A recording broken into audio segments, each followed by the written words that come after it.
wanted to introduce this devotee next to me. Maybe you don't know. Her name is Manjulali Devi. She's my dear god sister, and she right now lives in England, but she's from America originally. She became a devotee in Los Angeles, and after seeing the devotees all over many different temples, she came when Prabhupada was in Los Angeles, and she was Manjulali was very dear to Srila Prabhupada. Srila Prabhupada loved Manjulali very much. Oh, Haribo Aditya. You can sit over here.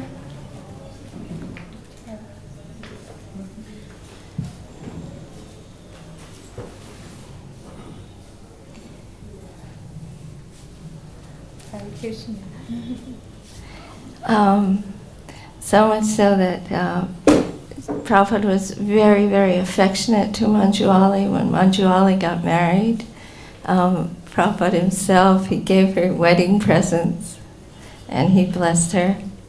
And she can tell the story. And Guru knows everything. Our Gurus knows our past, present, and future. And in every way, from the very beginning, he's preparing us for our life ahead. And I can see for myself how the things that Prabhupada did and said and the letters he wrote are for me just today and will be in the future. They're saving me. And so it's wonderful to remember these things. So this is Manjulali.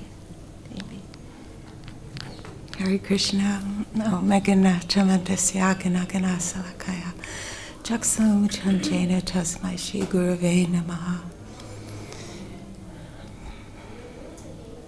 Vanchakalpa Turundischa Kripasinde Vija. Patitanam Pavanevyo Vaishnavevyo Namo Namaha. Nama Om Vishnu Padaya Krishna Pastaya Bhutale Shrimati Bhaktivedanta Swami Ati Namane Namaste Saraswati Devi Gauravani Pacharane Nirvishesha Sunyavadi Pasyachadi Satarne. All glories to the assembled devotees. Thank you so much for coming today. I just thought this was a discussion. I didn't realize this was a formal class, so please excuse me. I just came to tell a few Prabhupada stories, but I didn't expect a formal setting. So, it's so wonderful to be in Vrindavan Dham. And the first time I came to Vrindavan was in 1974. Srila Prabhupada so kindly invited my husband, whose name was Jayatirtha, to bring his wife to Vrindavan. And with him, and we went on the plane. We didn't go on the plane with Srila Prabhupada. We went on, there were two flights. We were with Pradyumna. And so this was Janmashtami 1974, and Prabhupada was so excited because the temple was supposed to open here. And so he had Nandarani and Dayananda come from Dallas, and he said, he was so excited. And so we landed in Delhi, and there was a little temple at Todamol Lane, and Tejas and Madeira were there. Some of you might remember from the old days. And it was a wonderful, as soon as Srila Prabhupada landed in India, it's just an energy change, and he was so relaxed. And he went and took shower, and Madeira invited me to help cook for Srila Prabhupada's dinner. And I remember we were cooking in the kitchen, and Srila Prabhupada, it was a really, really tiny temple. And Srila Prabhupada was in Tejas' office, which became Srila Prabhupada's room when he came to India. And there was a harmonium in there, and while we were cooking for Srila Prabhupada, we took a shower, and he was just sitting, and we were in the next room over cooking, and he sang for the 2 hours we cooked all the songs of Narottam Das Thakur, Raghunath Bhakta, Vishwanath Chakravarti. The whole time we were cooking, Srila Prabhupada was just doing his personal bhajan. He was glorifying the Lord. He was home in India and he was singing to the Lord. And that was such a wonderful example of, to me personally, how Prabhupada landed in his motherland. And he landed with the song. He landed with the Goswamis, with the ones that went before. He landed with glorification of those acharyas who we follow and who are in the lineage of Mahaprabhu. And I just remember that moment is like beyond time and space. And Manjari just said about how so many of Srila Prabhupada's letters are timeless, and the instructions are timeless. So that moment in my memory in 1974, which was 43 years ago or however, it's actually indelible in my mind to see Srila Prabhupada and to witness him doing spiritual practice and taking shelter of the holy name and taking shelter of the songs of the Vaishnavacharyas. After Prabhupada had his dinner, and the next morning we followed Srila Prabhupada's, we were 2 cars in caravan, in the convoy, and we followed Srila Prabhupada to Vrindavan. And there's something about following your Guru Maharaj's white ambassador just ahead of you. And we're entering Vrindavan Dham. And we know that we only know Vrindavan Dham from the Krishna book. That is our only introduction to Vrindavan Dham and all the stories. So we're like looking out, very naive, thinking we might see a cowherd boy. But actually, we came down this long road, and it wasn't called Bhaktivedanta Marg then, it was called something else. Chatikara Road. And I just remember turning, and we came actually, this building was just built, and I think the plaster was a bit wet in some of the rooms. And Prabhupada came into, 1 or 2 of the rooms were ready, and one of the rooms, I think it might have been this room or one of the back rooms, were the deities who weren't installed yet. Jamuna showed us the deities. It was the Prasadam room. Yeah, and the deities were in there. And so Srila Prabhupada, we went in to have darshan of the deities that weren't installed yet. And then Prabhupada, of course, was so disappointed because everything wasn't ready yet. And I had never seen Srila Prabhupada livid before. And he was really, really disappointed because the communication hadn't been received, that the cement wasn't right, or that some of the preparations were not on time. And he had invited some dignitaries to come for the grand opening. And he was really quite mortified that it wasn't. But anyway, that other people have told that story that know more about it. But I just remember another story when Srila Prabhupada was here. His wonderful sister, who we called Pishima, who looked just like Srila Prabhupada, she would love to cook for Srila Prabhupada.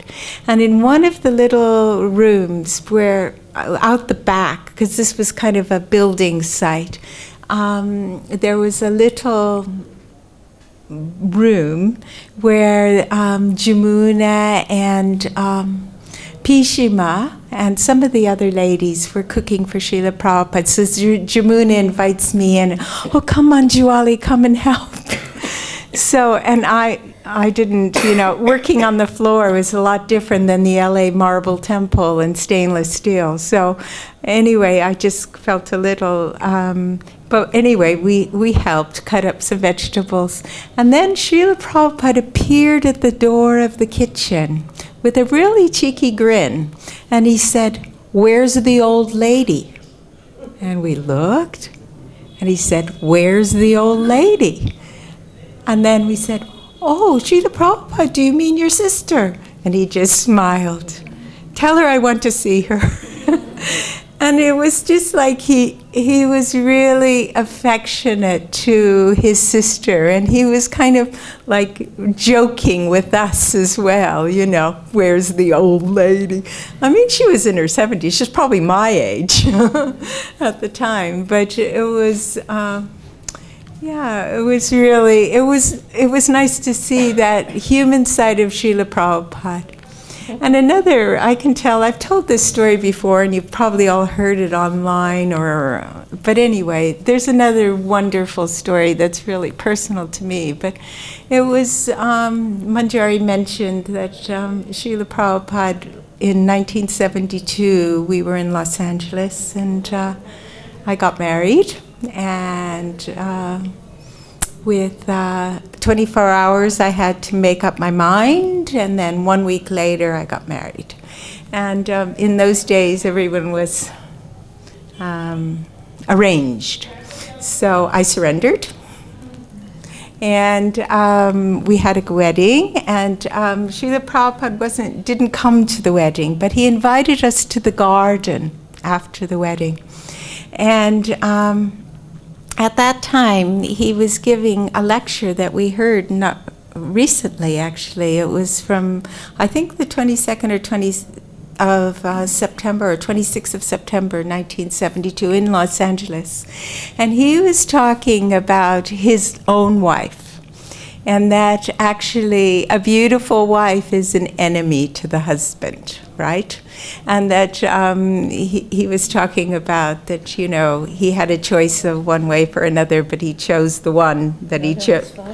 Or his father chose the wife for him. That was it. Anyway, so after the wedding, I come into the garden with this plate, and to bring prasadam to Srila Prabhupada.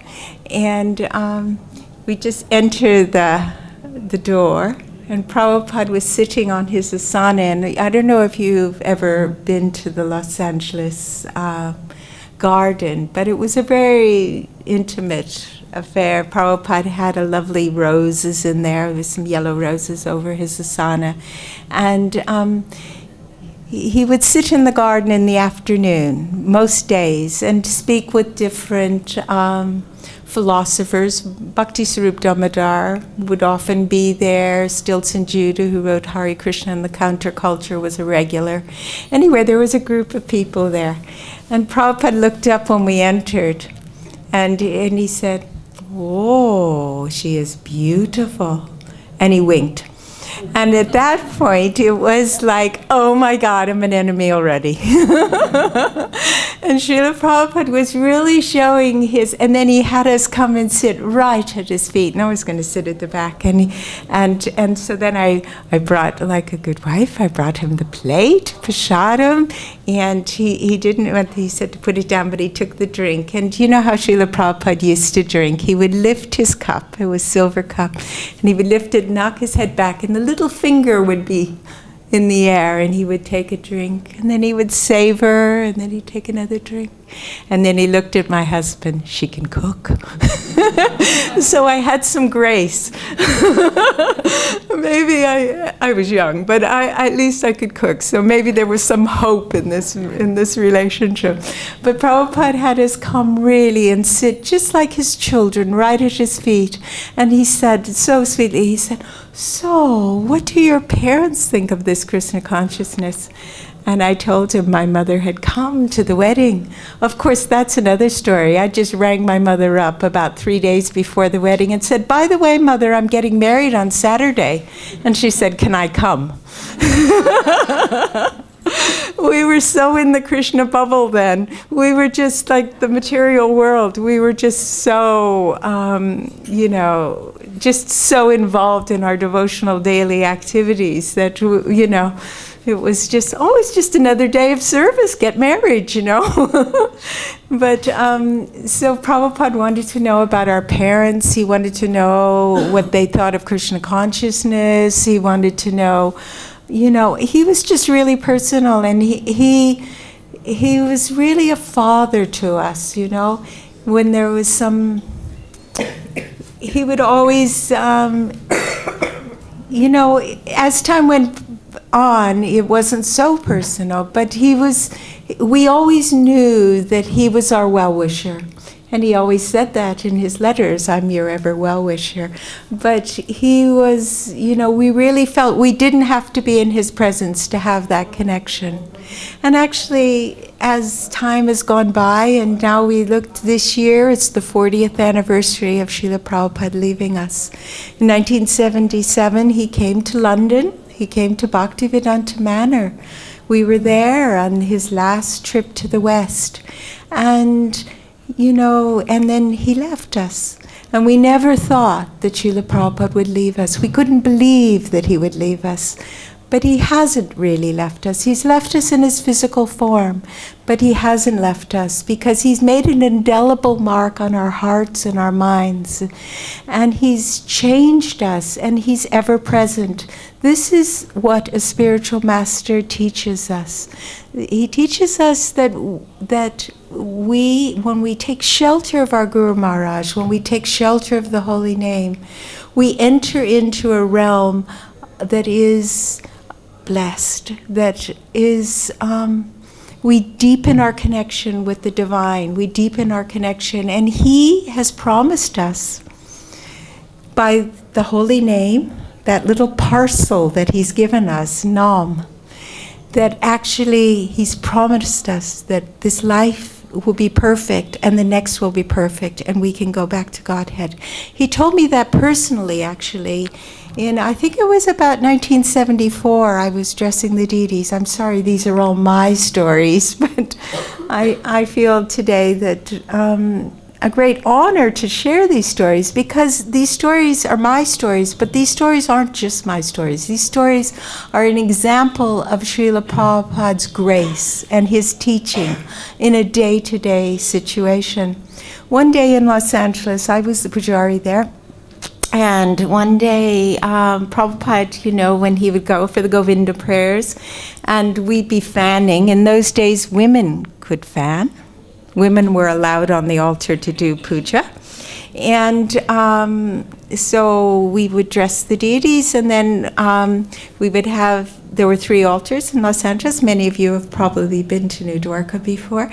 And the charcoals would be burning, and the frankincense and myrrh would be, and it would be all, you know, the smoke would be rising, and the doors would open, and the fans would be going, and Srila Prabhupada and the Govinda prayers, and you just look out at the corner of your eye when you're fanning, and you see Srila Prabhupada there looking at Krishna.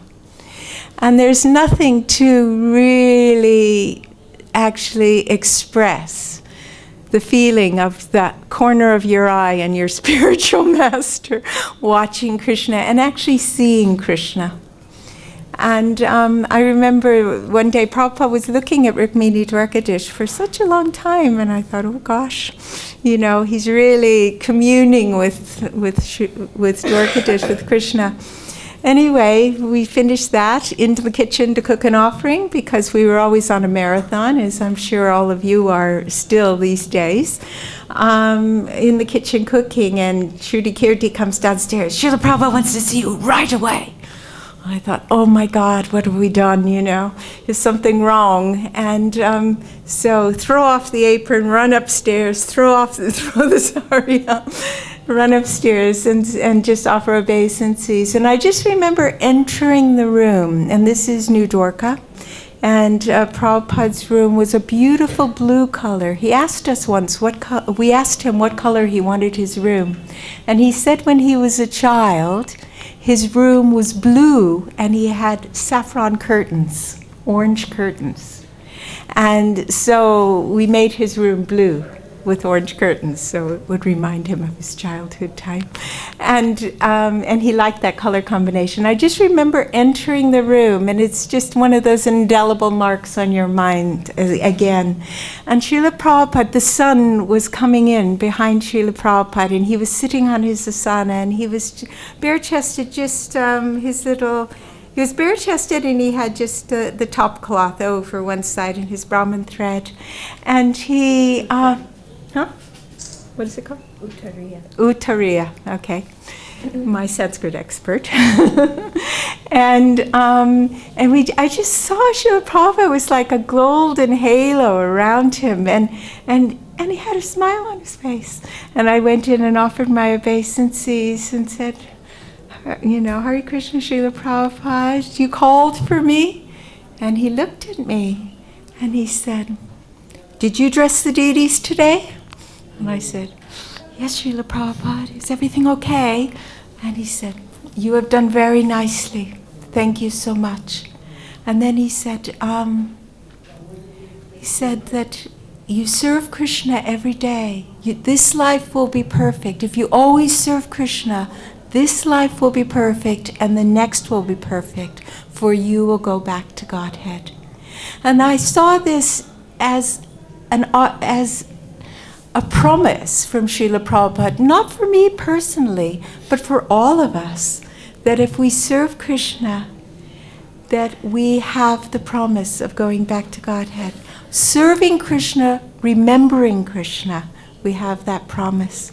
And then Srila Prabhupada asked Shrudikirti for his purse, his little money pouch.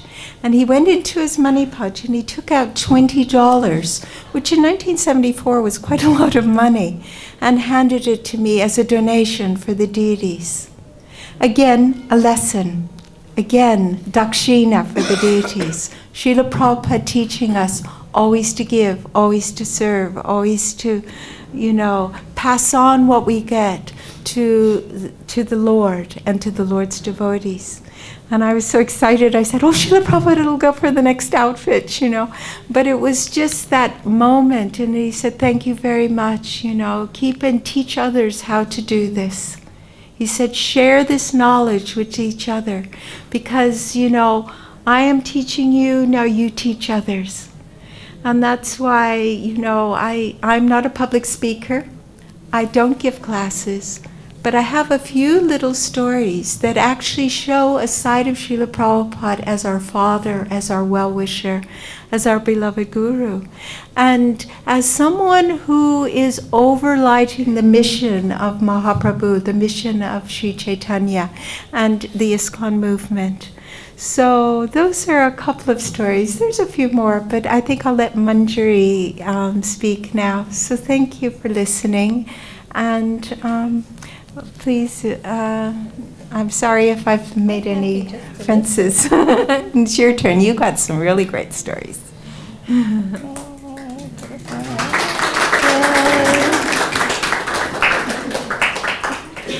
Now you can understand how Prabhupada was so affectionate to Manjulali. Let's see, I don't know. Kairat? Yeah, okay.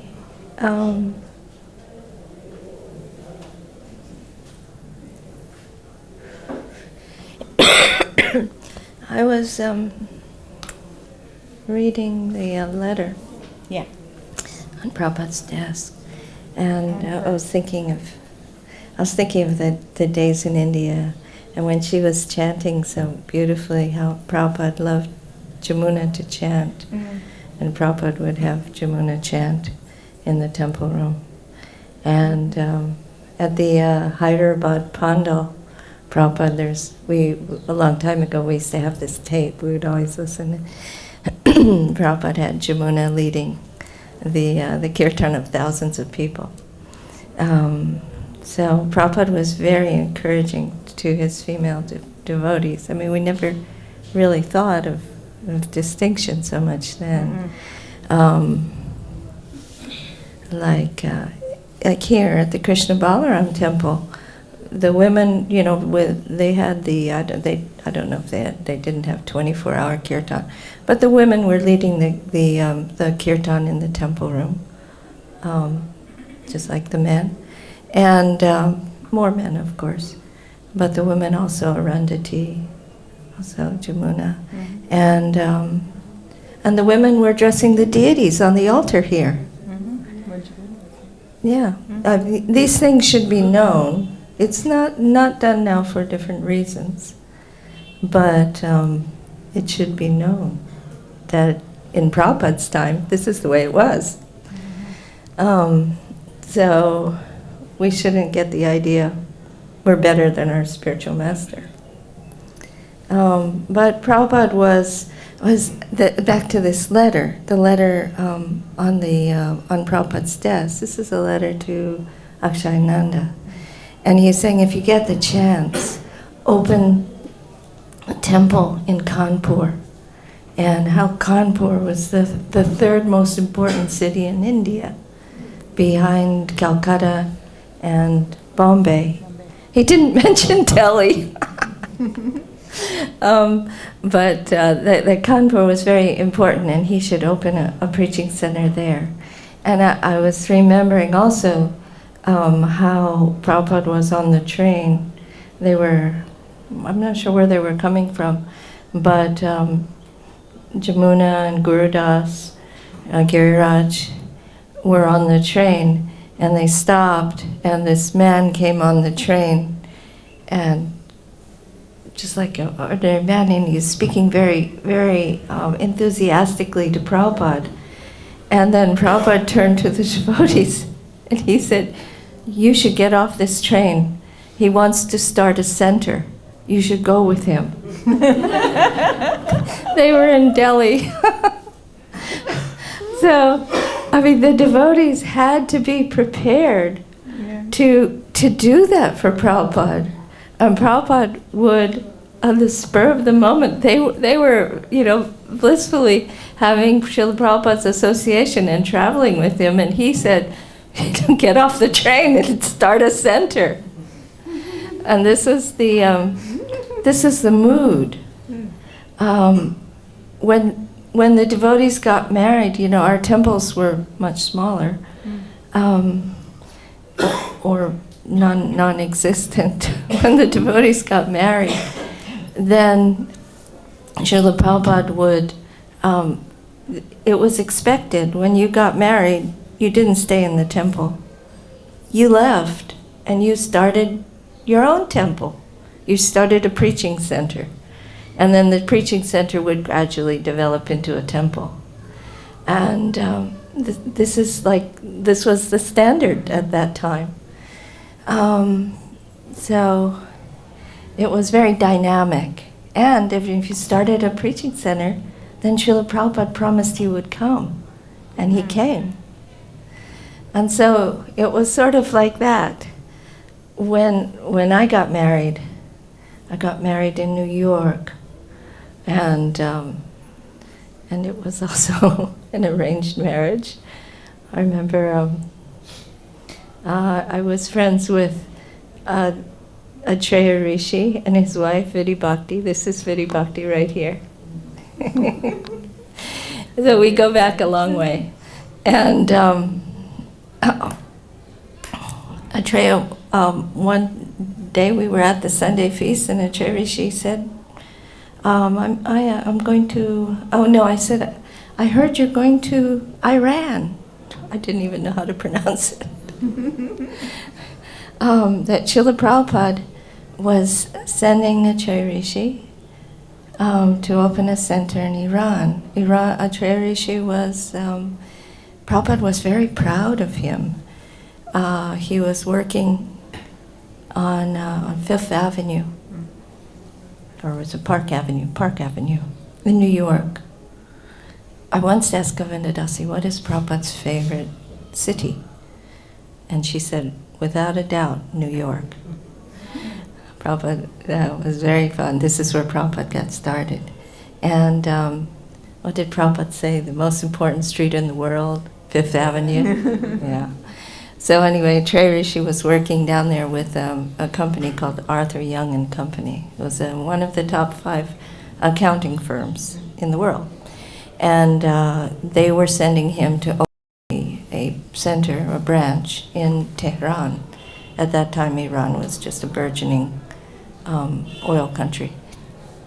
And so he went to Prabhupada and he told him, and Prabhupada said that you should open a center there. Maybe Vidhi can tell the story better.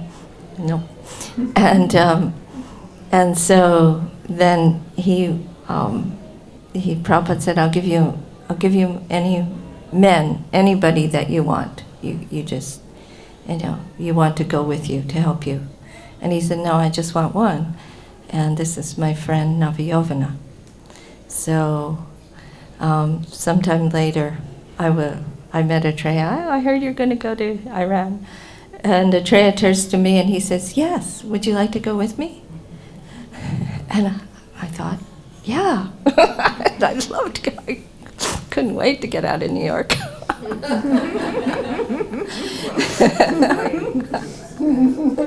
I'm from Hawaii. Anyway, so then Prabhupada,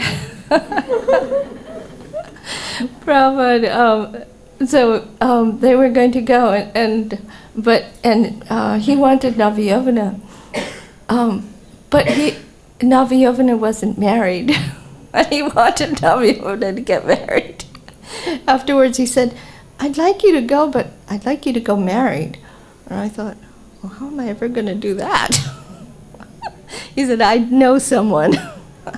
That's how I met Navayovana. And we got married. And we went to Iran. So, and then Srila Prabhupada came. Yeah.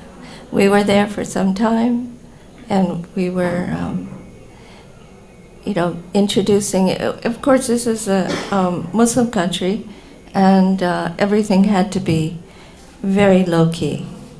It wasn't as dangerous as it is now. Now the devotees have to be very, very underground. But at that time, they were much more pro-American. In fact, they were quite pro-American. It goes to show how the international scene changes drastically. So Srila Prabhupada came when we were just 4 people. Let's see, or four or five. There was, the first time Prabhupada came, Vidi, was there just, I think it was just me and you and Atreya and Navayovana, Paribrajakacharya. I think there were just 5 of us. But Prabhupada came. And he came to the temple, and he came there and he spent time, and it was March, it was still cold. And he just spent time with us for days. And I see now that was so rare. In the world there were so many hundreds and thousands of devotees in all the temples, but Srila Prabhupada came, and just to encourage us, just to keep us going, and it was very, very sweet. We had very, very little. I remember at one time we made this garland out of freesia flowers. There were no flowers at that time because it was so cold, and it was a very small garland, and it barely fit over Prabhupada's head. It was, but Prabhupada was very accommodating. The next time Srila Prabhupada came was in 1976, and at that time there were a few more devotees, and Prabhupada liked it very much. It was the summertime, and it was quite hot. It was actually Julan, the time of Julan, that Prabhupada came. In the temples, and in those days we weren't celebrating Julan. I only know this because at the end, when Prabhupada left, it was Balaram Purnima. So he was there for a few days, so it had to have been Julan that Prabhupada was there, and he was speaking about Rupa and Sanatan. And now I understand why. Rupa Goswami's disappearance day is the day after the beginning of Julan. And Prabhupada knew that, but we didn't. And so he was sitting on the veranda in the evening when he first arrived. And he said, "Oh, this is Bhuswarga, like heaven on earth." And he liked it very much, and so he extended his stay. And every evening we would have the members of the Indian community and also our Iranian friends who would come to meet Srila Prabhupada, and Srila Prabhupada would speak to them. And in this way, I remember there was this one guy, his name was Terry. Terry had studied yoga, Terry was studying Sufism, and Terry came, and he was a real talker, and he was trying to tell Srila Prabhupada about a poet that was writing very beautiful Sufi poetry. His name is Ibn Arabi, and that in one of the poems, he's comparing the face of God to the face of a beautiful woman. And Srila Prabhupada said, "What? Oh, the face of God to the face of a beautiful woman."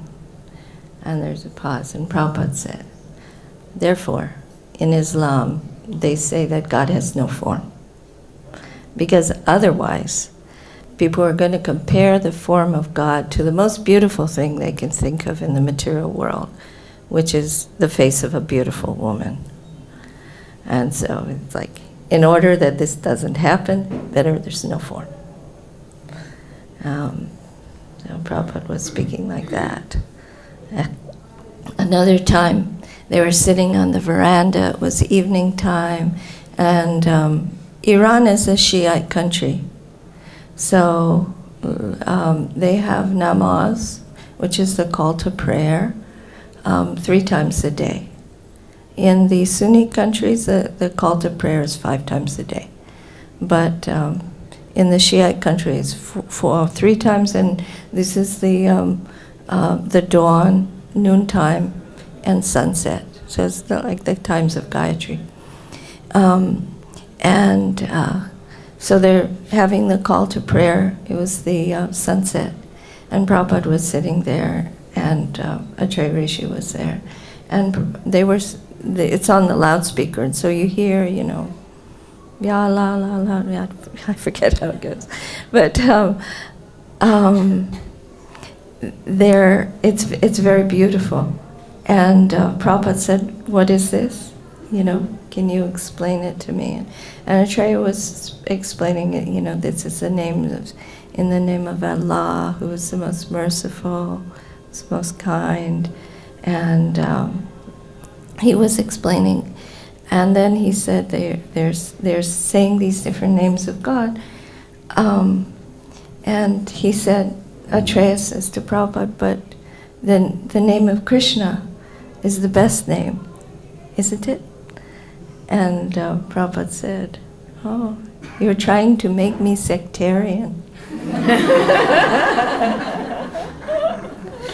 And then afterwards, later on, Srila Prabhupada actually said that you can chant the name of Allah, and that this was, that the Iranian devotees could do this, and they did for some time.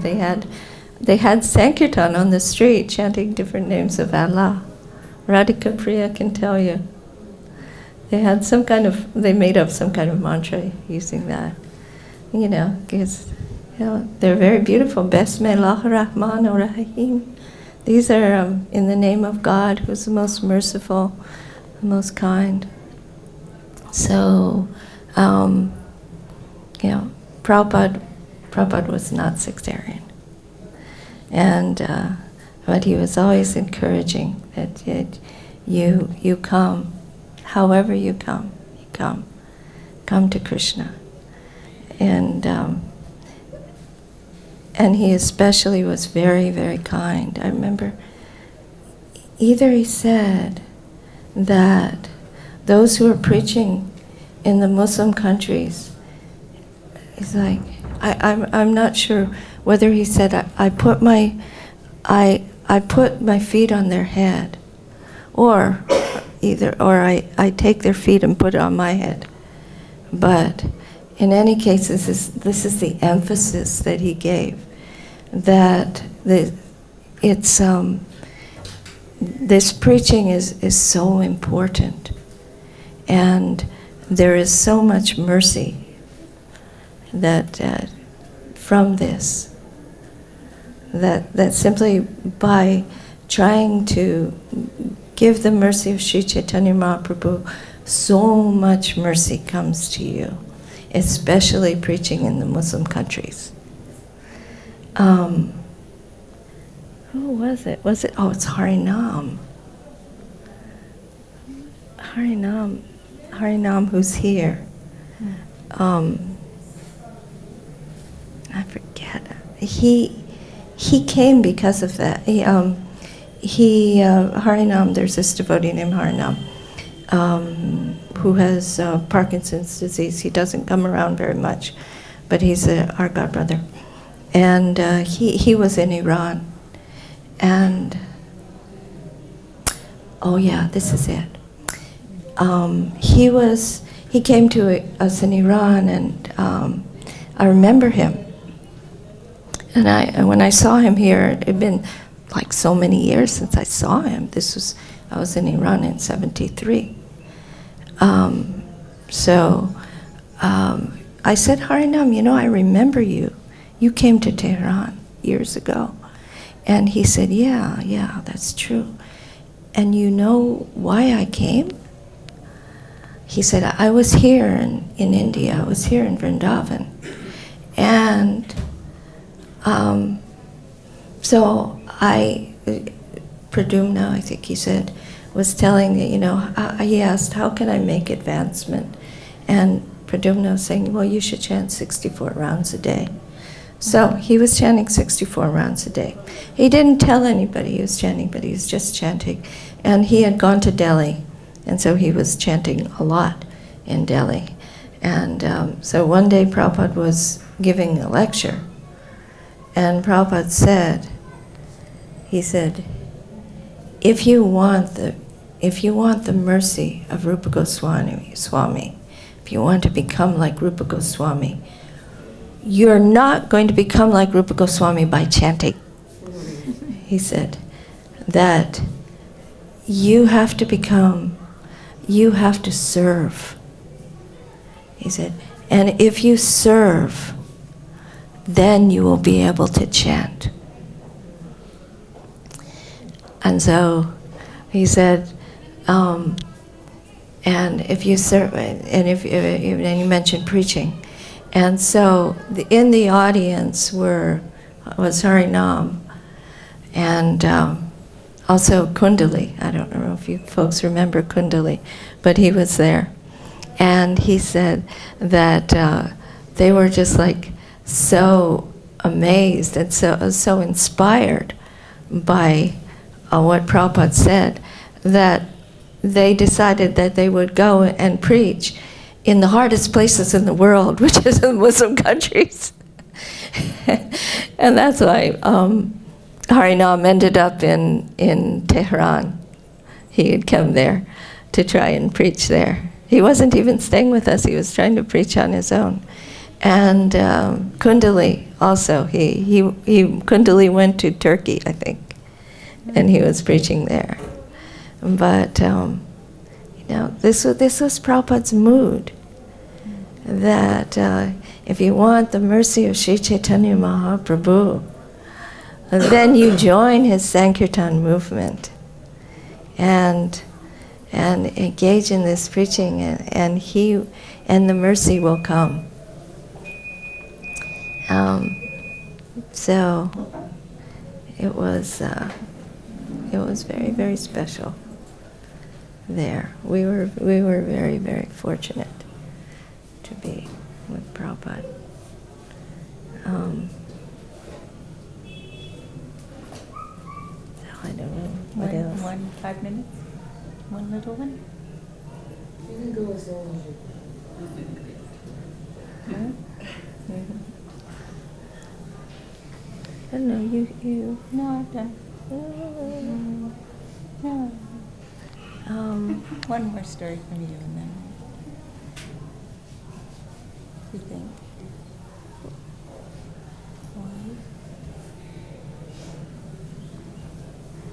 Or here in India. Yeah, here in India, Prabhupada in India. Yeah. Pandas?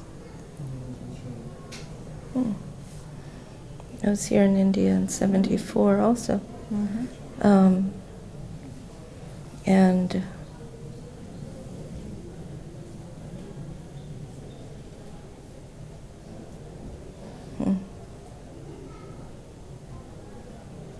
I remember I became a devotee with Siddha Swarup Prabhu. I don't know, does everybody know who Siddha Swarup is? Yeah. Not so many. I was from Hawaii, and there was a very amazing yoga teacher. His name was Sai Young, and he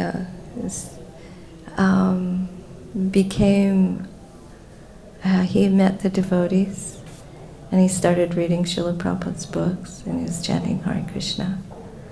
But he's still teaching Kundalini Yoga, and extremely charismatic. And many of us became his disciples. But he brought us all to Srila Prabhupada. He had maybe 80 disciples.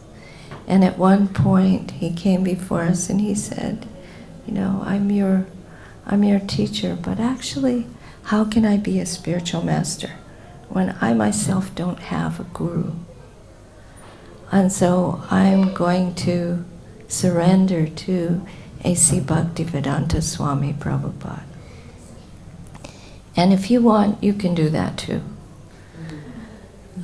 Otherwise, I wish you well. Bye. And he had a big group.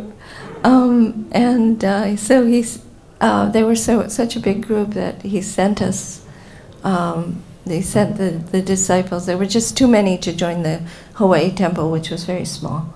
So there was a group that went to New York. That included Varanasi, including not Pushkar. Pushkar came later, but he was in the group. Some went to London. Balagopal was one. Some went to Los Angeles.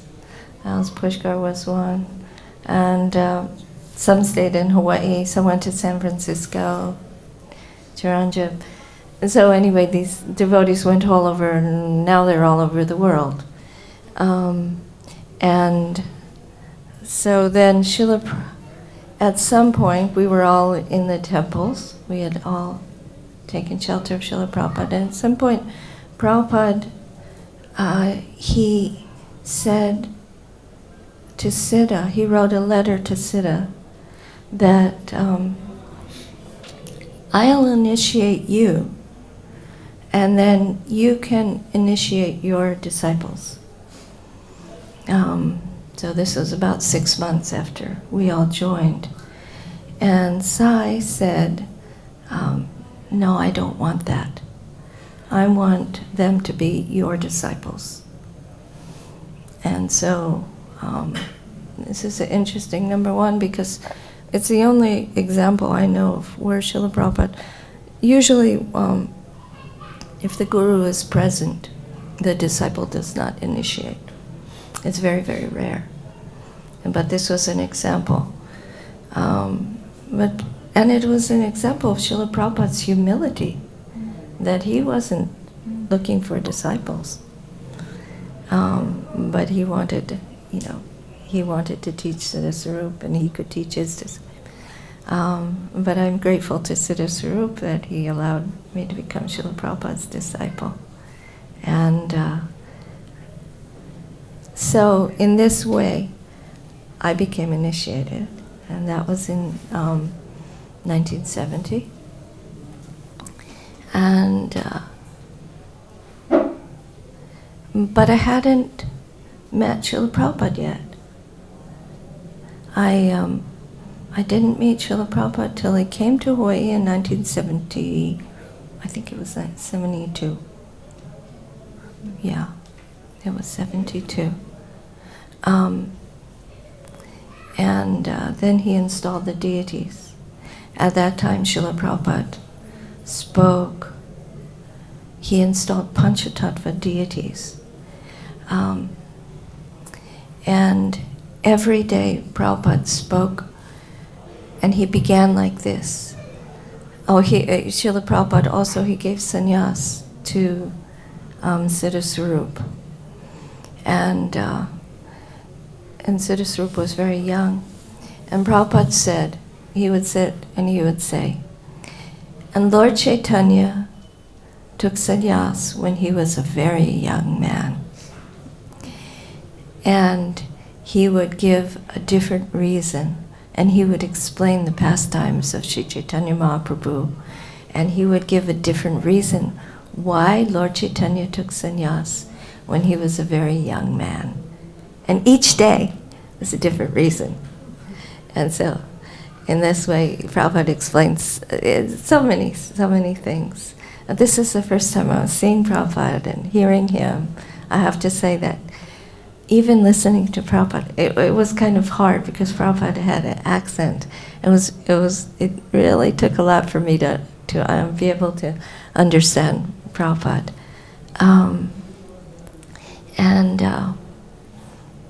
But those were wonderful times. Prabhupada liked being in Hawaii very much. And then he came back later and he stayed and he translated. Yeah. He said Hawaii was left over from the heavenly planets. Yeah, left over from Satyayuga or something like that.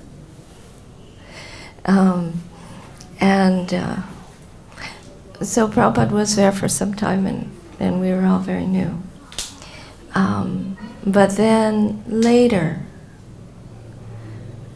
when we were here in India, that was 74, we came for the Mayapur Vrindavan festival. At that time, really we didn't know about Kartik. The devotees here in India were aware of Kartik, but the devotees outside were not really aware that Kartik was special, or that the month.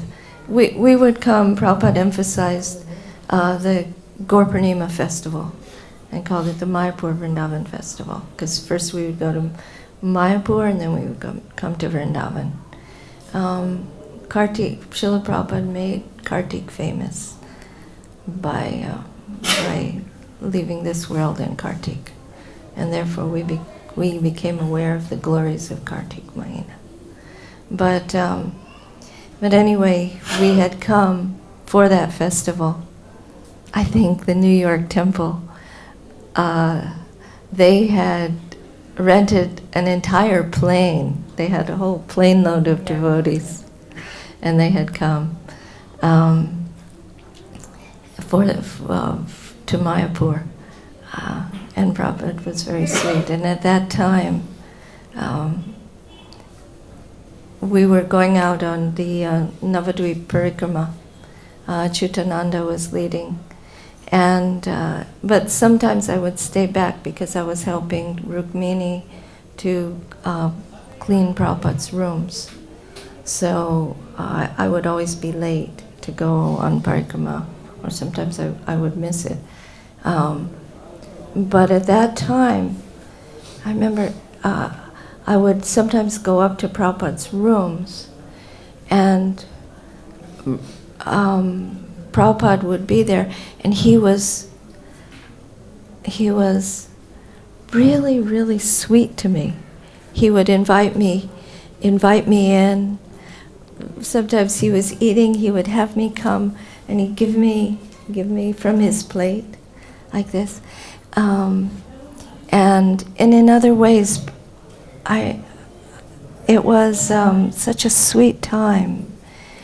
And I realize now that I had come to Krishna, I had come to Prabhupada through Siddha Swarup, because I didn't know about Prabhupada, I didn't know about Krishna, and I hadn't really developed strongly my relationship with Prabhupada. And I didn't realize this. I had been a devotee, so this was in a couple years. And I had, I was living in the temple, I was following this, but I hadn't developed that close personal relationship. But I wasn't aware of it. But Prabhupada was. And at that time in Mayapur, in those little exchanges that were very sweet, and Prabhupada was singling me out in order to capture my heart, because he wanted our relationship to be personal, and it was a wonderful thing.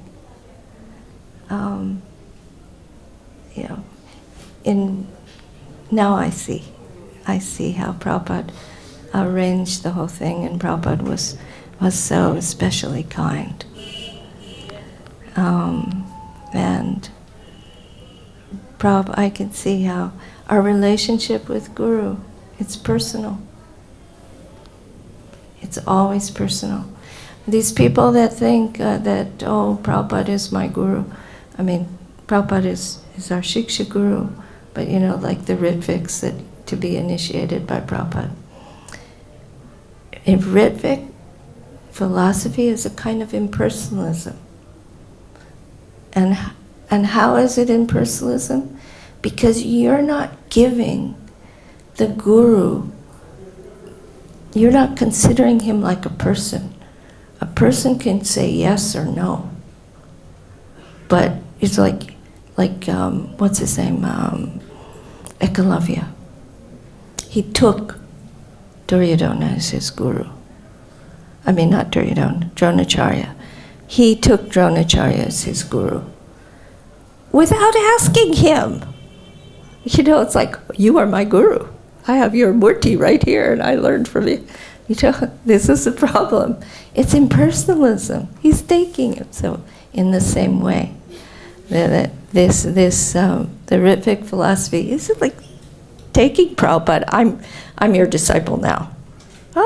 You are not even giving him the choice, yes or no. So, but the relationship with Guru is personal, and I saw how Srila Prabhupada was making that for me, even though I wasn't aware of the lack of it. Prabhupada was, and he wanted that. He wanted me to know. So, anyway, it's over time. So, if you folks have any questions, especially for Manjulali. No. No questions? Okay. So we have some wonderful other devotees here. I hope they'll. Aditya, she speaks softly. Oh, you are? Oh, okay. And David Dehiti. Vidhi Bhakti, who never speaks. When did you two meet? We met. We worked together in 1983 in San Francisco, didn't we? Yeah. We met before that. No, Did we meet I in first Los met Angeles? you. No, I met you in London. In 76. I forget. I can't remember, but we're dear friends. We first met in England. In England, maybe. It must have been 76 in England. Then. Someplace, yeah. Yeah. In England. Sent us to when we England were in back 76. and forth. So. And then in Los Angeles. In Los Angeles many times, yeah. And then we were living together in San Francisco. Yeah. And we did a restaurant together. And our children, my son Namacharya, and her son, he was then Vaishnav Charan, now he's Vishwambar. And our sons are almost exactly the same age. And so they were very good friends in Gurukul together. Yeah. So we thank you. And also Nardi, she'll also be speaking later. Okay, thank you. Vancha kalpa trubhyascha, kripa sindhubhya vacha, patitanam pavanebhyo vaishnavibhyo.